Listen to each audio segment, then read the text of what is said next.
Hello बच्चों, आप सभी का स्वागत है आपके अपने यूट्यूब चैनल कंबोज सर पर। तो आज की वीडियो में देखेंगे क्लास 11th सब्जेक्ट मैथ्स के एक्सरसाइज नंबर 2.3। इससे पहले 2.1 और 2.2 का कंप्लीट सॉल्यूशन हम देख चुके हैं।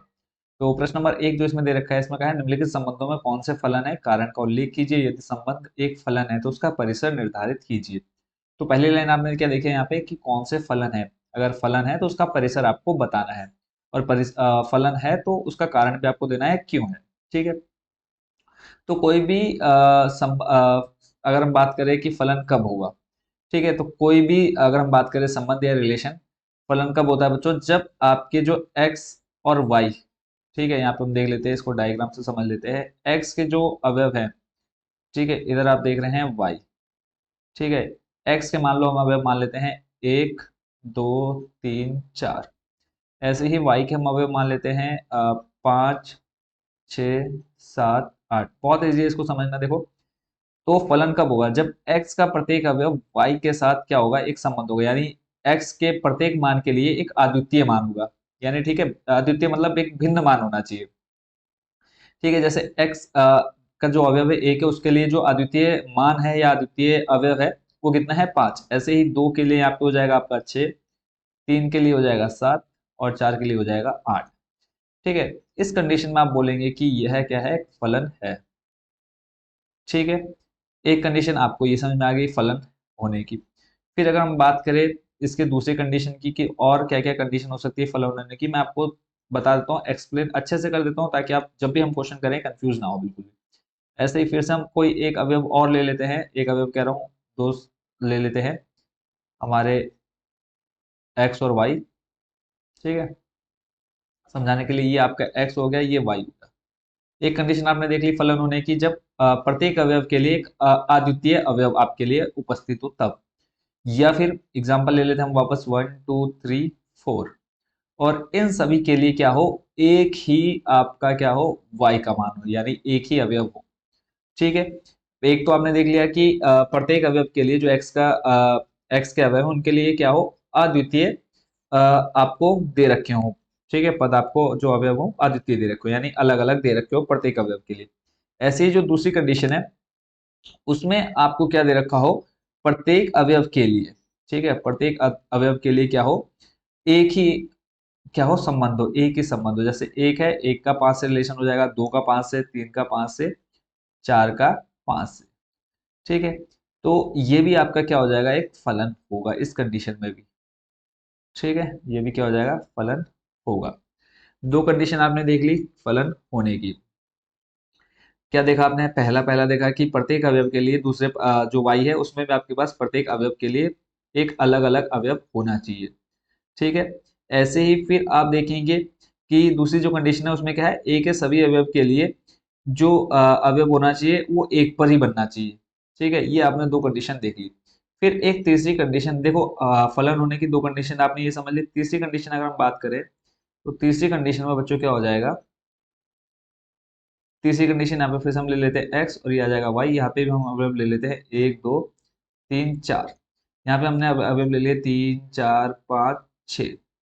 ठीक है, अब यहाँ पर क्या होगा कि कंडीशन आपके सामने कुछ ऐसी बन जाएगी कि एक के लिए तो आपका ये संबंध हो गया एक के साथ, फिर ऐसे दो का संबंध भी इससे हो गया। ठीक है, और बाकी जो अवयव है उनका मान लो अलग अलग आपको दे रखा है संबंध। ठीक है, अब इस कंडीशन में क्या होगा, फलन नहीं होगा।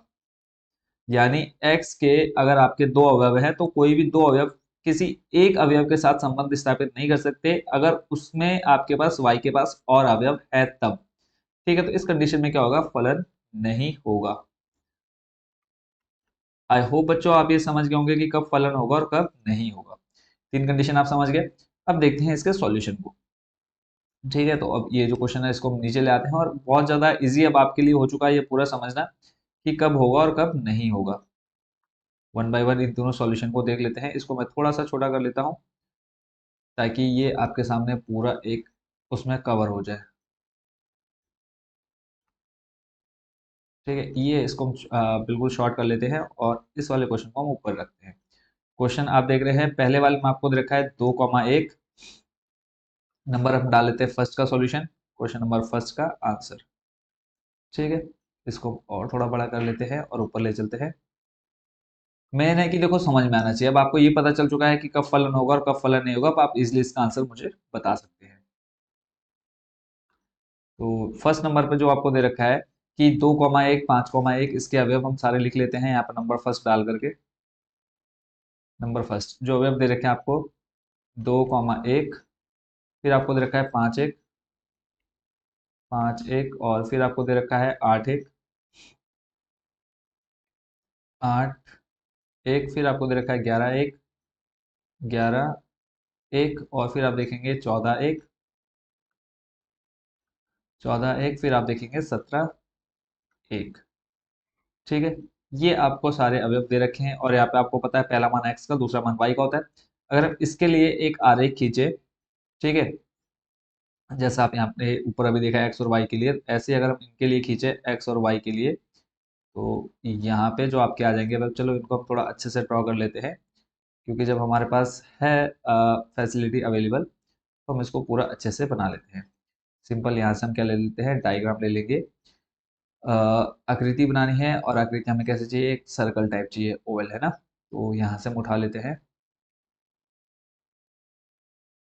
ये तो सर्कल हो जाएगा। देखते हैं कोई और आकृति जो हमारी इसमें फिट बैठ जाए, इसको यहाँ से कर देते हैं डिलीट।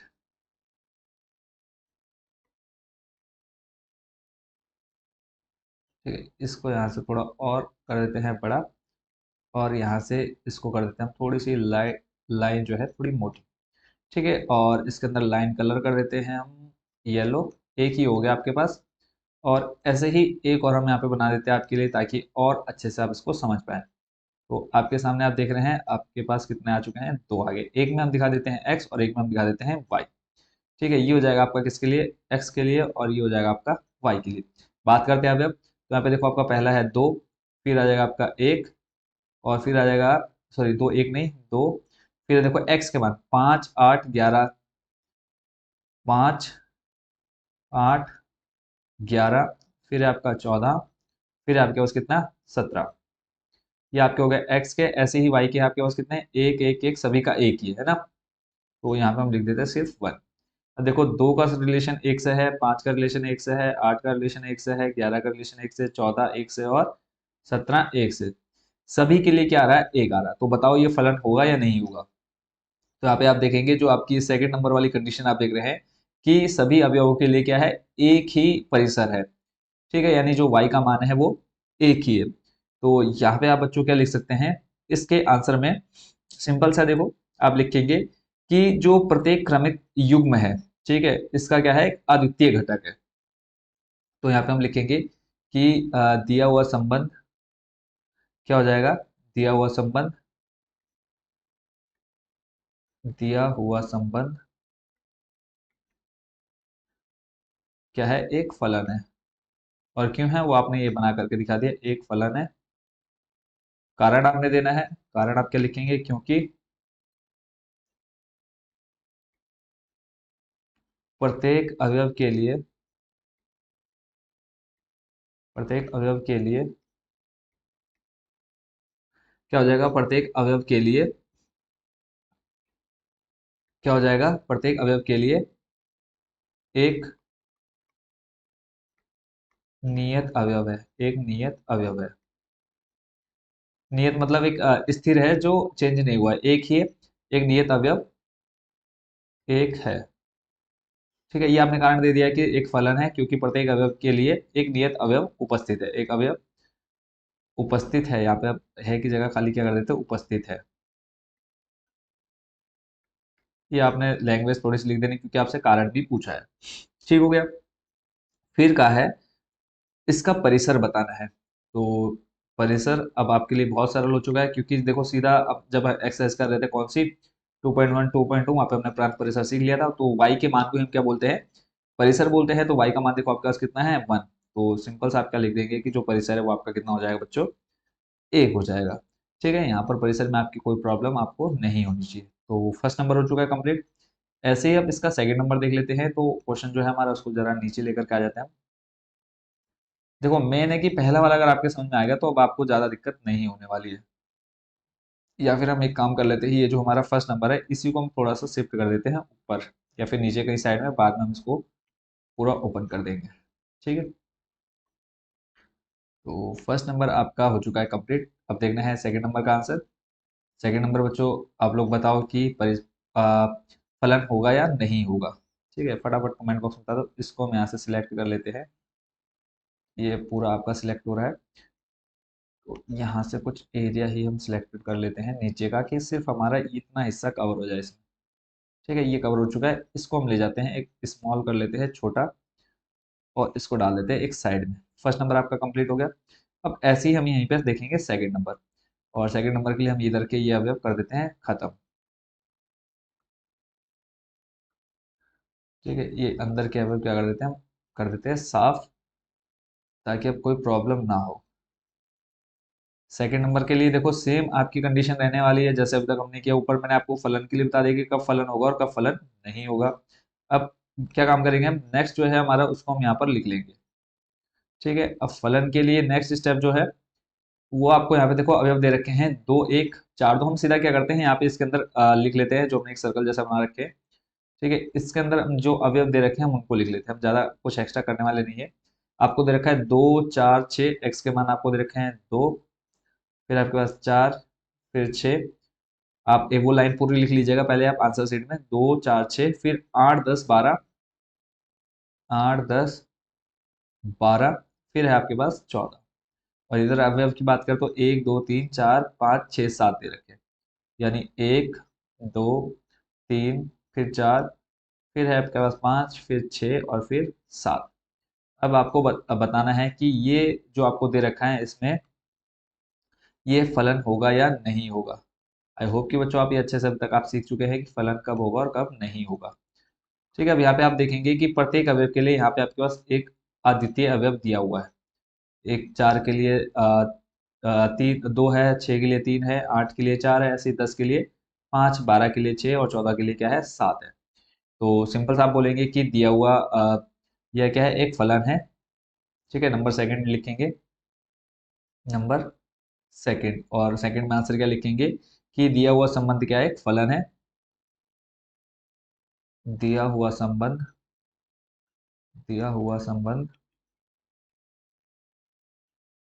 एक फलन है। दिया हुआ संबंध एक फलन है, कारण लिख देंगे क्योंकि। और देखो थोड़ी सी लैंग्वेज आप जरूर लिखेंगे, कारण देना है क्योंकि प्रांत ए, देखो जो आपका एक्स है वही आपका प्रांत है, तो आप लिख देंगे क्योंकि, क्योंकि प्रांत ए, इसको आप ए बोलते हैं। ठीक है, एक्स वाई तो हम बाद में जब प्रांत लिखते हैं, या फिर हम लिख सकते हैं प्रांत एक्स, क्योंकि प्रांत एक्स के सभी अवयवों,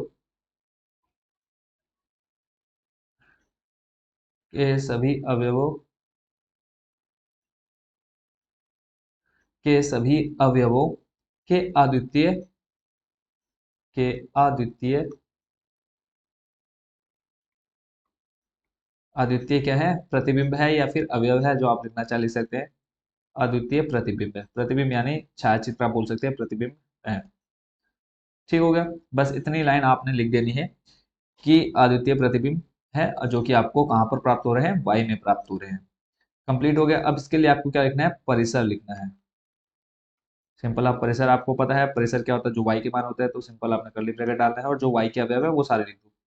परिसर इसका हो जाएगा 1 2 3 4 5 6 और 7। ठीक हो गया, ये आपका हो गया कंप्लीट, कौन सा, फर्स्ट का सेकंड नंबर। ऐसे ही अब नंबर आपका थर्ड। ठीक है, सेकंड नंबर आप अच्छे से समझ गए होंगे। अब नंबर करते हैं थर्ड वाले का आंसर। इसको भी उठाकर हम एक साइड में डाल देते हैं, बाद में हम इसको ले आएंगे आपके सामने जब इसका पूरा सॉल्यूशन हो जाएगा। Number third.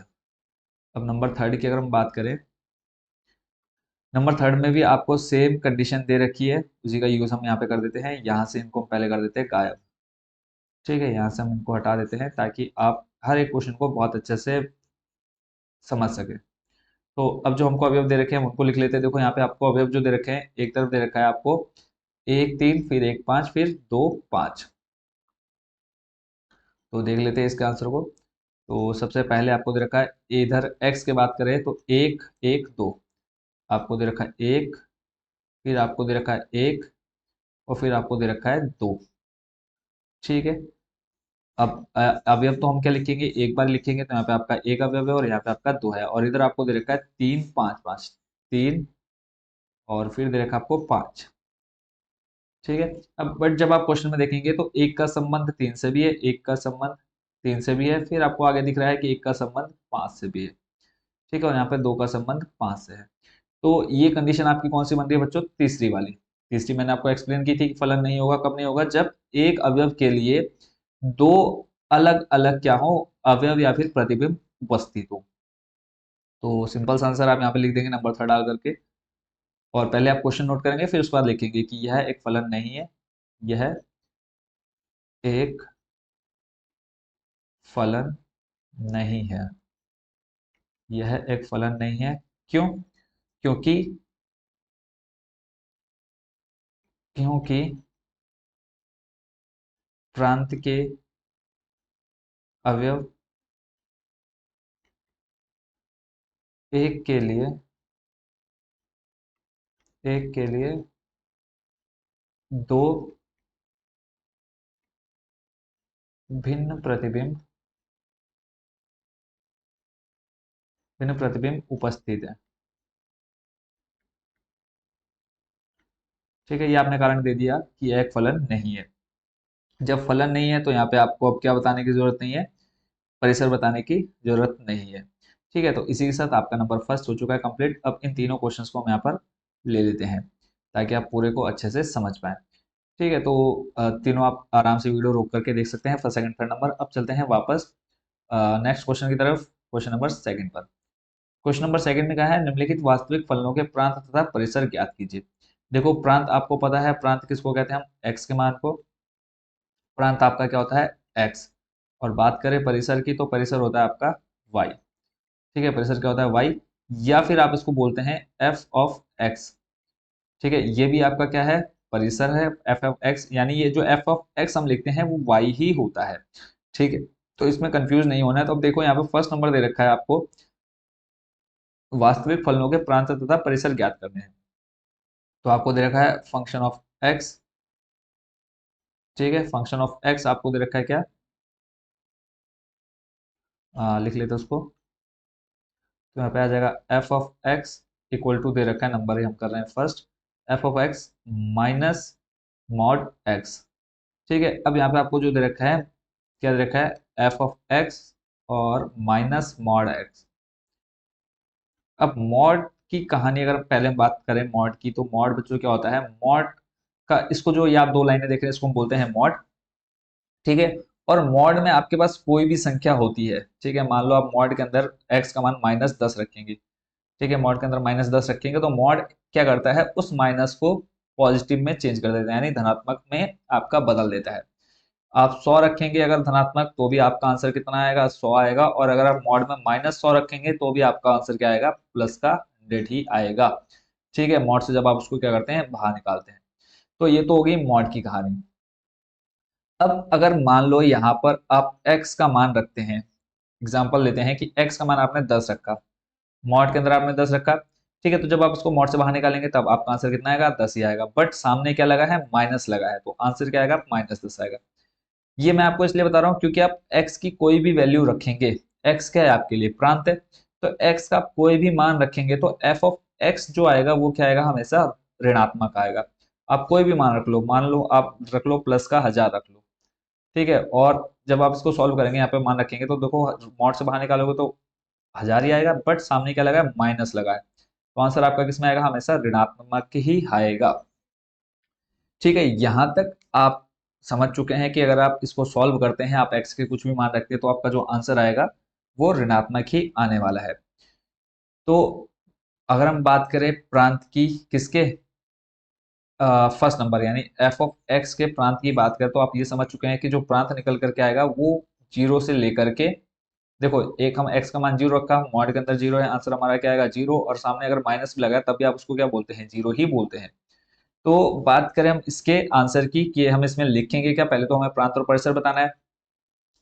तो यहाँ पे हम लिखेंगे एक लाइन, पहले जो लैंग्वेज आपको लिखनी है वो हो जाएगी x के सभी मान क्या है, वास्तविक संख्याएं। आपको क्वेश्चन में भी दे रखा है x के सभी मान जो हैं, सभी मान मैंने कि समझ में आना चाहिए। वास्तविक एक्स के जो मान हैं सभी कैसे हैं, वास्तविक संख्याएं हैं, वास्तविक संख्याएं हैं। यहाँ तक कोई दिक्कत नहीं होनी चाहिए, तो हमें क्वेश्चन में ही दे रखा है। ठीक हो गया। अब उसके आगे इसको पहले हम यहाँ से हटा लेते हैं। एक्स के सभी मान क्या हो गए, वास्तविक संख्याएं। अर्थात यहाँ पर अब लिख देंगे हम, अर्थात कि जो एक्स बिलोंग करेगा वो सारे किस में करेंगे, आर यानी रियल नंबर में करेंगे। ठीक है, रियल नंबर आपको पता है, एक्स क्या है, सभी रियल नंबर्स हो जाएंगे। ठीक है, तो यहाँ पे अब जो आपका फलन दे रखा है, फलन, फलन आपका ये जो एफ एक्स दे रखा है, ठीक है, फलन एफ एक्स जो है इक्वल टू में आपका आ जाएगा माइनस और मॉड में एक्स। समझा मैं आपको चुका हूँ, बस यहाँ पे अब जो हम लिखेंगे वो हम आंसर फाइनल लिखने जा रहे हैं। इसका जो प्रांत होगा, ठीक है, का प्रांत, यहाँ पे आ जाएगा आपका का प्रांत क्या हो जाएगा बच्चों। अब आपको पता है कि अगर आप x का कुछ भी मान रखेंगे तो प्रांत, आप x को बोल रहे हैं तो x का मान क्या आएगा, हमेशा नेगेटिव ही आएगा, है ना। आंसर क्या आएगा, नेगेटिव ही आएगा। तो यहाँ पर आपने जो लाइन लिख देनी है कि जो का प्रांत सदैव ऋणात्मक होगा, सदैव ऋणात्मक होगा। ठीक है, इसके लिए आपने एग्जाम्पल दे देने हैं थोड़े से। का प्रांत सदैव ऋणात्मक होगा, अतः प्रांत क्या हो जाएगा इसका, प्रांत कहाँ से कहाँ तो हो जाएगा बच्चों, इसका हो जाएगा प्रांत जीरो से लेकर के कहाँ तक, जीरो से लेकर के माइनस इन्फिनिटी तक। ठीक है, यानी एक आपने जीरो लिखा और माइनस का अनंत तक। इसके अलावा और कोई मान आएगा बताओ, आप कुछ भी रख लो, जो आपका मान आएगा वो जीरो और माइनस के अनंत के बीच में ही आएगा। तो इस तरह से आपने क्या बता दिया, इसका प्रांत आपने बता दिया। ठीक है, और इसके अगर हम बात करें परिसर की, ठीक है, परिसर आपका क्या हो जाएगा, सॉरी, प्रांत तो आपका क्या हो जाएगा, प्रांत आपका वास्तविक संख्या हो जाएगी। ठीक है, और बात करें परिसर की, तो परिसर आपका क्या हो जाएगा, माइनस इन्फिनिटी से लेकर के प्लस जीरो तक। यहाँ पर एक लाइन आपने चेंज करनी है, का प्रांत सदैव, सॉरी प्रांत नहीं, यहाँ पर परिसर सदैव ऋणात्मक होगा, यहाँ पे हमने लिख देना है का परिसर। ठीक है, ये लाइन आपने सही कर देनी है, का परिसर सदैव क्या होगा, ऋणात्मक होगा। अतः यहाँ पर हम लिख देंगे परिसर, इसको हम इस लाइन को यहाँ से हटा ही देते हैं, कंफ्यूजन नहीं करनी है। देखो, क्योंकि ये क्वेश्चन थोड़ा सा अटपटा सा है, इसलिए थोड़ा सा इसमें आपको एडजस्ट करना पड़ेगा। तो यहाँ पर आपने लिख दिया माइनस मॉड एक्स का जो परिसर होगा सदैव ऋणात्मक होगा, अतः इसका परिसर आपने क्या लिख दिया, अतः परिसर बराबर, परिसर क्या हो जाएगा, माइनस इन्फिनिटी से लेकर के जीरो तक। ठीक है, और एक्स के सभी मान के हैं वास्तविक संख्या, अर्थात एक्स बिलोंग कर रहा है आर में, तो इसका जो प्रांत होगा, यानी आप एक्स का कुछ भी मान रखेंगे, ठीक है, एक्स का कुछ भी मान रखेंगे, आप माइनस का भी रखेंगे तो भी आपका जो एक्स का मान आएगा वो बाहर तो क्या निकलेगा, धनात्मक ही लिखे, धनात्मक ही निकलेगा। तो यहाँ पे आप लिख देंगे कि वास्तविक संख्याओं का समुच्चय आर होगा। ठीक है, जो प्रांत हो जाएगा, प्रांत किसका, एक्स का। ठीक है, प्रांत हो जाएगा, आप यहाँ पे एक लाइन लिख देंगे। वो लाइन क्या लिखेंगे कि जो प्रांत है वो वास्तविक बराबर करके लिख देंगे, वास्तविक संख्याओं का समुच्चय होगा। प्रांत हो जाएगा वास्तविक संख्याओं का समुच्चय होगा, वास्तविक संख्याओं का समुच्चय होगा। ठीक है, यानी अगर हम बात करें प्रांत की, तो प्रांत बच्चों आपका क्या हो जाएगा, माइनस इन्फिनिटिव से लेकर के, यानी आप -100 भी रखेंगे, -10 भी रखेंगे, ठीक है, माइनस इन्फिनिटी से लेकर के प्लस इन्फिनिटिव तक इसका आंसर निकल करके आएगा, किसका, प्रांत का। ठीक है, क्यों, क्योंकि मॉड के अंदर आपको पता है माइनस का 100 रखें, एक्स का मान आपने -100 रखा, फिर आप 100 भी रखेंगे, 1000 भी रखेंगे, तो जो प्रांत होगा वो माइनस इन्फिनिटी से लेकर के प्लस इन्फिनिटी तक होगा। और परिसर क्या हो जाएगा, आप जब उसको सॉल्व करेंगे, देखो आप पूरा एफ ऑफ एक्स करेंगे तो आपके सामने आंसर क्या आ जाएगा बच्चों, माइनस में आएगा। तो जो परिसर हो जाएगा जीरो से लेकर के माइनस इन्फिनिटी तक। ठीक है, तो ये आपका फर्स्ट नंबर कंप्लीट। ऐसे ही नंबर सेकंड देख लेते हैं। नंबर सेकंड आपका बहुत ज़्यादा इजी, अगर हम बात करें जो आपका सेकंड नंबर है, तो फर्स्ट की अपेक्षा नंबर सेकंड बहुत ज़्यादा इजी है, सीधे सीधे उसका आंसर निकल करके आने वाला है आपका। तो नंबर सेकंड लिख लेते हैं यहाँ पे हम। सेकंड में आपको दे रखा है जो function of x equal to है रूट में 9 - x²। ठीक है, तो इसमें आपने अभी फिलहाल क्या भूल जाना है, रूट को भूल जाना है। तो 9 - x², इसको आप भूल गए, इसको रूट को। तो इक्वल टू में आपने ले लेना है आपने 0, माइनस का एक्स स्क्वायर है बराबर कितने लेकर के आ जाएंगे, क्या आ जाएगा आपके पास प्लस का एक्स स्क्वायर। स्क्वायर हटेगा आपको पता है क्या लग जाता है रूट, तो यहाँ से हमने क्या किया स्क्वायर हटाया और इधर लग गया रूट, और रूट लगने के साथ ही आपका आ जाएगा यहाँ पे प्लस माइनस, और जब आप इसको सॉल्व करेंगे तो आपका जो आंसर आएगा वो आ जाएगा एक +3 और एक आ जाएगा -3। ठीक है, यहाँ पे आप देख रहे हैं एक्स के आपको दो मान मिल चुके हैं, एक +3 और -3, यानी आप कह सकते हैं कि सिंपल जो प्रांत हो जाएगा वो कहाँ से कहाँ तक होगा, -3 से कहाँ तक +3 तक, यानी -3 होगा, -2 होगा, -1, ऐसे ही 0, फिर 1, फिर 2 और फिर 3। ये आपका क्या हो जाएगा प्रांत। सिंपल सा आपने क्या निकाल दिया प्रांत। अब आपको आगे और क्या बताना है, इसमें परिसर भी बताना है। ठीक है, परिसर निकालना है तो परिसर के लिए आप सिंपल देखो, अब आप x के मान क्या क्या रख सकते हैं, -3 रखेंगे, -2, -1, 0, 1, 2, 3 रख सकते हैं। तो अब आपको f ऑफ x निकालना है, किसके लिए, जो दिया हुआ फंक्शन है। तो रूट में आपके पास कितना है 9 माइनस एक्स स्क्वायर। ठीक हो गया, इसमें आप देखो वैल्यू रखो 9।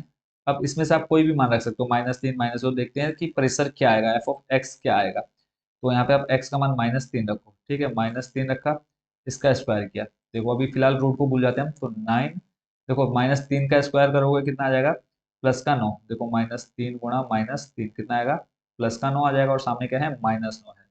तो एक तो आ गया आंसर क्या आपका 0। ठीक है, फिर हम रख लेते हैं -2 रखते हैं, ये सिर्फ आपको एक्सप्लेन करने के लिए। ठीक है, फिर यहाँ पे हम रख देते हैं कितना, -2, तो यहाँ पे आ जाएगा आपका 9, फिर माइनस, फिर यहाँ पे -2 रखा, इसका स्क्वायर किया, देखो सॉल्व करके कितना आ जाएगा 9, माइनस -2 का स्क्वायर होगा +4, तो यहाँ पे आ जाएगा आप कितना, -2 का स्क्वायर करेंगे +4, और सामने फिर माइनस है तो आ जाएगा कितना -4, तो 9 में से 4 जाएगा, बचेगा आपके पास कितना 5। ठीक हो गया, ऐसे ही आपके पास कितना बचेगा, 9 में से 4 गया 5, फिर आप रख लीजिए -1, या फिर चलो प्लस का हम 3 रख लेते हैं, प्लस का आप 3 रखोगे तो यहाँ पे आ जाएगा आपका 9, -3 का स्क्वायर करोगे तो कितना आ जाएगा प्लस का 9, -3 का स्क्वायर करोगे 9, यानी आंसर कितना आ जाएगा 0। अभी आपने जो आंसर देखे वो क्या देखे बच्चों, कि जो परिसर हैं वो क्या आ रहे हैं 0 से बड़े आ रहे हैं। ठीक है, 0, 0 आया, ऐसे ही 9 माइनस आपने 4 किया, कितना आ गया आपके पास 5। ठीक है, आंसर हमारे सारे कैसे हैं पॉजिटिव है, यानी नेगेटिव वैल्यू हमारे पास अभी तक एक भी नहीं आई है। तो इसमें आप देख रहे हैं सारे जो आंसर आ रहे हैं पॉजिटिव आ रहे हैं, तो यहाँ पे हम एक लाइन क्या लिख देंगे परिसर के लिए, कि आप देखो परिसर आप क्या रखेंगे, इनमें से कुछ भी रख रहे हैं तो आपका जो आंसर आ रहा है पॉजिटिव आ रहा है। ठीक है, तो यानी इसका जो परिसर हो जाएगा, सिंपल सा आप क्या लिख देंगे कि 0 से लेकर के 3 तक, सिंपल सा आप लिखेंगे 0, और इसमें आ जाएगा आपका परिसर कहाँ तक 3 तक, 1, 2 और 3, ये इसका हो जाएगा परिसर। क्यों, क्योंकि जब हम देखो इनमें से कुछ भी मान रख रहे हैं आंसर हमारा कैसा आ रहा है पॉजिटिव आ रहा है, तो इसके लिए परिसर आपका देखो 0, 1, 2, 3 हो जाएगा। ठीक है, तो इसी के साथ आपका ये नंबर भी आपका हो चुका है कंप्लीट। अब चलते हैं नेक्स्ट क्वेश्चन, यानी क्वेश्चन नंबर 3 पर। यहाँ पर आपको दे रखा है एक फलन एफ एक्स बराबर दे रखा है 2x-5 द्वारा परिभाषित है, निम्नलिखित के मान लिखिए। तो यहाँ पे आपको एक फलन दे रखा है 2x-5। सिंपल सा है कि आपको इसके मान निकालने हैं। पहले आपको देखा, देखो x की जगह पे मैंने आपको क्या बोला, ये जो है f ऑफ x बोलते हैं, इसको हम y भी बोल सकते हैं। तो y का मान आपको बताना है, यहाँ पर x आपको दे रखा है 0। नंबर फर्स्ट का सॉल्यूशन देखते हैं।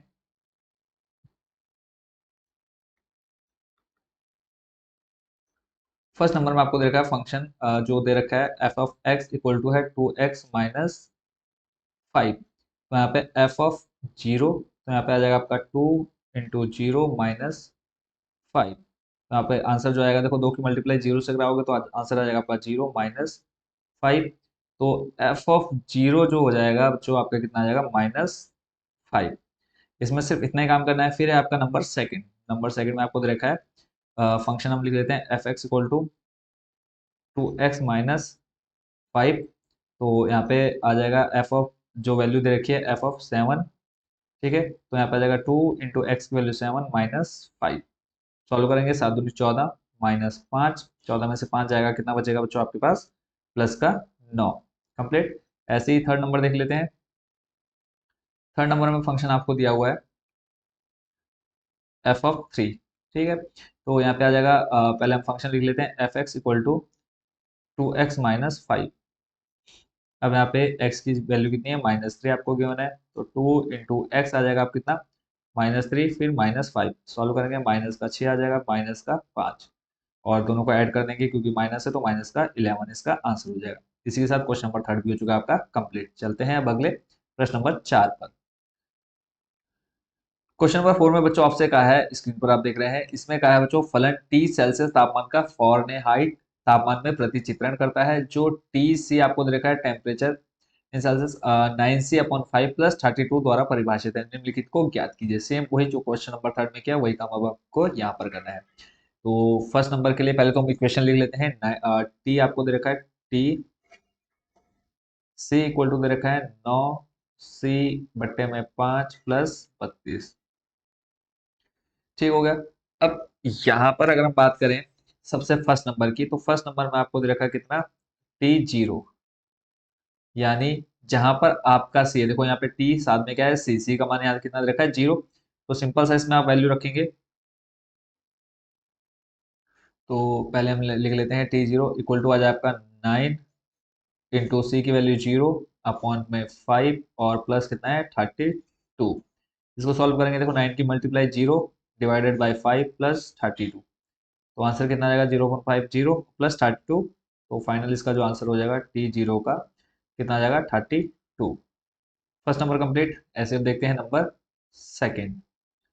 नंबर सेकंड में आपको दे रखा है T28, टी ब्रैकेट में 28 इक्वल टू, यहाँ पे हम रखेंगे वैल्यू, सी की वैल्यू कितनी है 28 डिवाइडेड बाई 5 प्लस 32।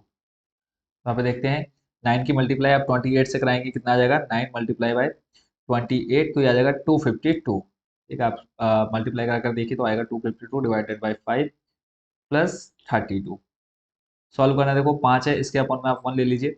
बट्टे में जब आप 1 ले लेंगे तो हर बराबर करेंगे तो उसका कितना आएगा 5। तो यहाँ पे तो 252 सेम, इसको वैसे का वैसे लिख देंगे प्लस 5 की मल्टीप्लाई आप 32 में कराएंगे। तो जब आप 5 की मल्टीप्लाई 32 में कराएंगे तो कितना हो जाएगा 5 10, 10 का 0 अस्सी लगा 1, 5 से 15 और 1 16, 160।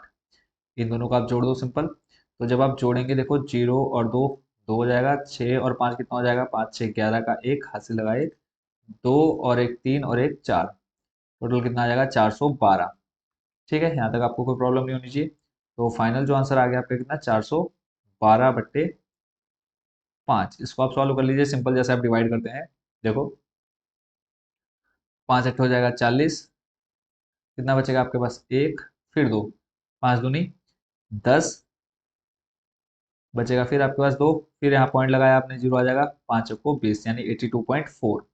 तो फाइनल जो आंसर आया आपका कितना आ गया 82.4। ये आपका फाइनल आंसर है इसका T28 का। Second number complete. अब यहीं पर हम देख लेते हैं नंबर थर्ड।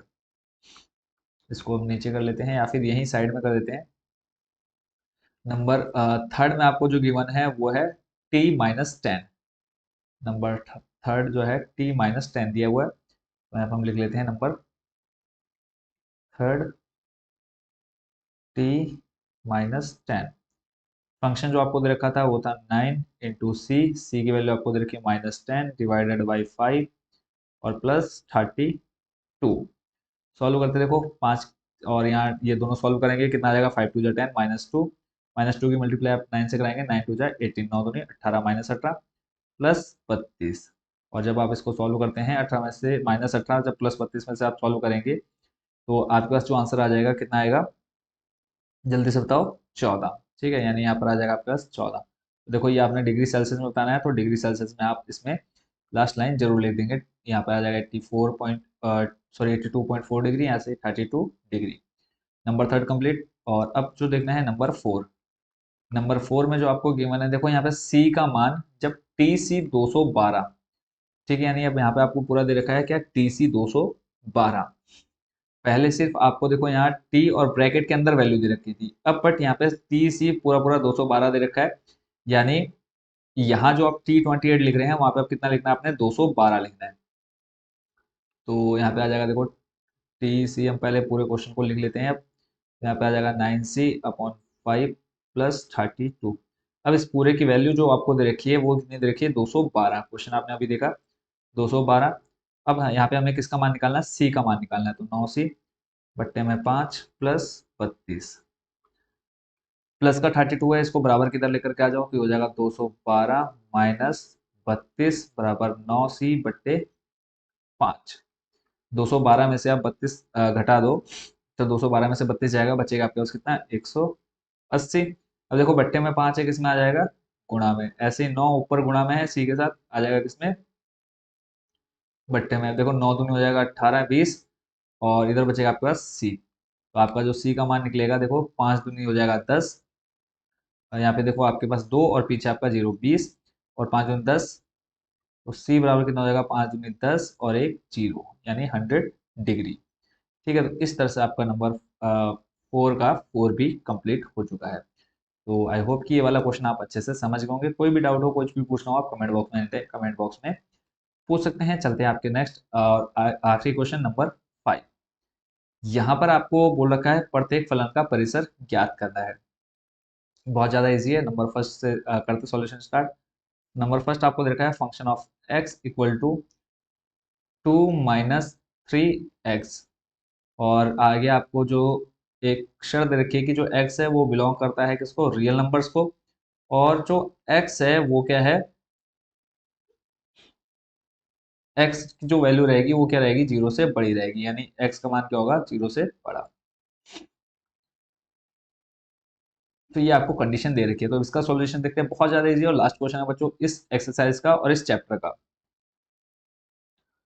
तो यहाँ पर आपको देखो बोल रखा है कि x बिलोंग कर रहा है क्या, r में। तो सिंपल जो x होता है मैं आपको पहले बता चुका हूँ, इसको आप क्या बोलते हैं, y भी बोलते हैं। तो ये हो जाएगा 2 - 3x।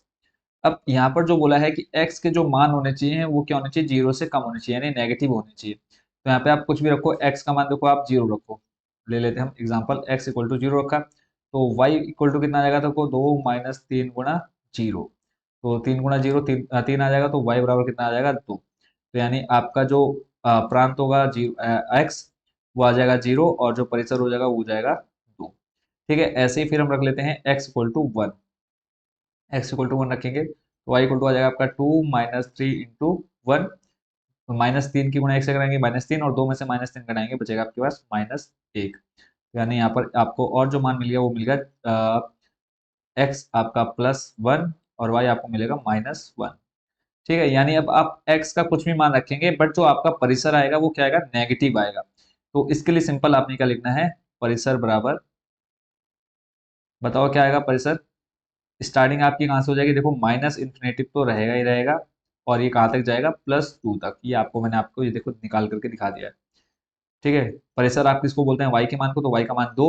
उसके बाद आप कुछ भी मान रखेंगे तो आंसर आपके माइनस में आते रहेंगे, यानी अनंत माइनस तक ये चलता रहेगा। तो इसका फर्स्ट वाले का आंसर हो गया, माइनस इन्फिनेटिव से लेकर के 2 तक सिर्फ आपको परिसर बताना था। नंबर सेकंड आपको दे रखा है एक्स स्क्वायर। नंबर सेकंड देख लेते हैं। नंबर सेकंड, सेकंड में आपको दे रखा है f of x equal to x² + 2 और x एक वास्तविक संख्या, फिर आपको बोला है x एक क्या है, वास्तविक संख्या है।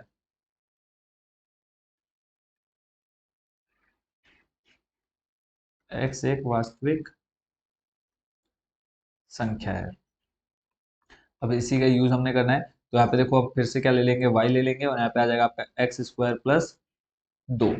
अब यहाँ पे आप x² का कोई मान रखो, वास्तविक x² का आप कुछ भी मान रखेंगे, देखो -1 रखेंगे, चलो -1 हम रखते हैं।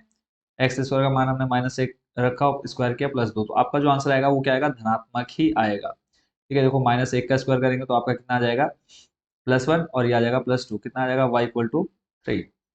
ठीक है, यानी आपने कितना रखा, -1 रखा, और आंसर आया आपका +3।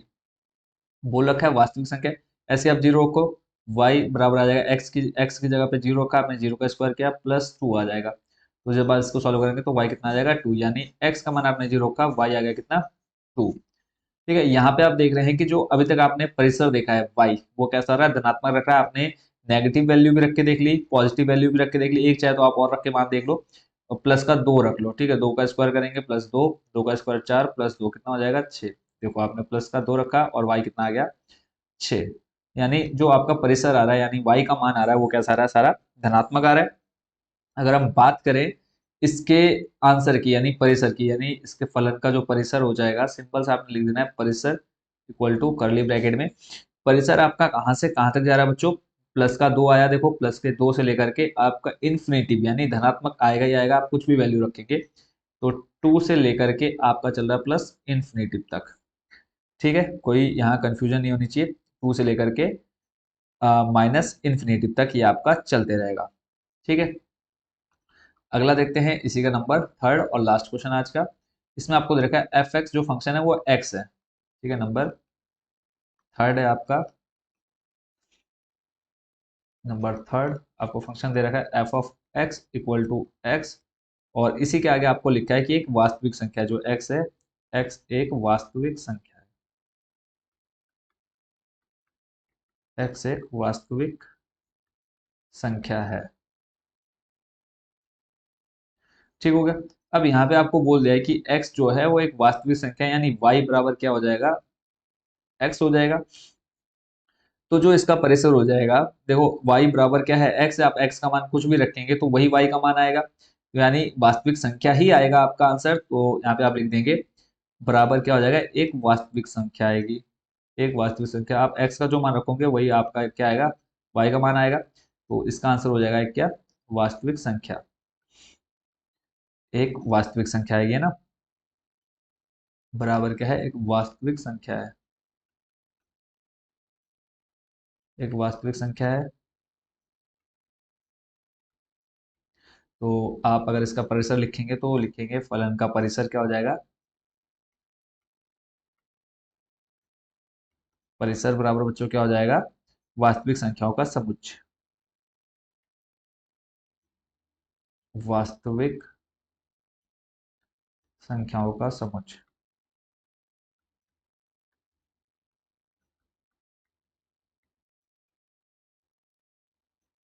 वास्तविक संख्याओं का समुच्चय, यानी इसको हम दिखाते हैं किससे, आर से। ठीक है, तो ये आपका जो एक्सरसाइज थी 2.3 वो हो चुकी कंप्लीट। इसी के साथ आपका चैप्टर जो सेकंड था वो भी हो चुका है कंप्लीट। आई होप कि ये पूरा चैप्टर आप अच्छे से समझ चुके होंगे, एक्सरसाइज 2.1, 2.2 और 2.3। ठीक है, और अपने दोस्तों में जरूर शेयर करिएगा अगर आपको अच्छा लगा।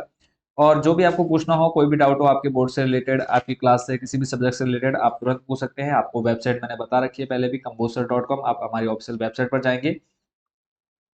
ये हमारी ऑफिशियल वेबसाइट है, यहाँ पे आपको सभी एनसीईआरटी बुक्स मिल जाएंगी, उनके सॉल्यूशन मिल जाएंगे, प्रीवियस ईयर की क्वेश्चन पेपर आपको देखने को मिल जाएंगे, अगर आपको रिजल्ट देखना है वो भी यहाँ मिल जाएगा। सब कुछ आपको मिलेगा, चाहे आप हिंदी मीडियम से चाहे आप इंग्लिश मीडियम से है। तो मिलते हैं नेक्स्ट वीडियो में नए चैप्टर के साथ। Thank you so much watching for this video.